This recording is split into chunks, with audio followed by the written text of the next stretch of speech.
राज्यामध्ये 17 सप्टेंबर ते 2 ऑक्टोबर दरम्यान स्वस्थ नारी सशक्त परिवार हा अभियान राबवला जातोय। या विशेष आरोग्य अभियानाला राज्यातील नागरिकांचा उत्स्फूर्त प्रतिसाद मिळाला। मुख्यमंत्री देवेंद्र फडणवीस, उपमुख्यमंत्री एकनाथ शिंदे, उपमुख्यमंत्री अजित पवार, सार्वजनिक आरोग्य आणि कुटुंब कल्याण मंत्री प्रकाश आंबेडकर तसंच राज्यमंत्री मेघना साकोरे बोर्डीकर यांच्या मार्गदर्शनाखाली हे अभियान राबवलं गेलेलं आहे। राज्य सरकारच्या स्वस्थ नारी सशक्त परिवार या अभियानांतर्गत एकूण 2,30,653 आरोग्य शिबिरं घेण्यात आलेली आहेत, ज्यामध्ये 3,413 विशेष शिबिरांचा समावेश होता।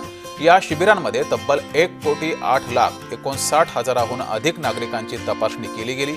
यापैकी 32,71,000 पुरुष आणि 75,87,000 महिला लाभार्थी ठरल्यात।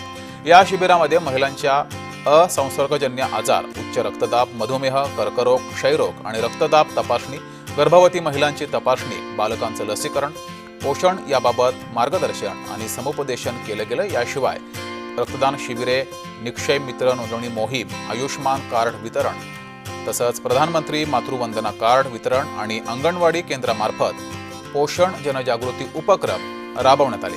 अभियानाच्या यशस्वीतेसाठी सार्वजनिक आरोग्य विभागासोबत शिक्षण, महिला आणि बालविकास, वैद्यकीय शिक्षण, ग्रामविकास नोंदवला।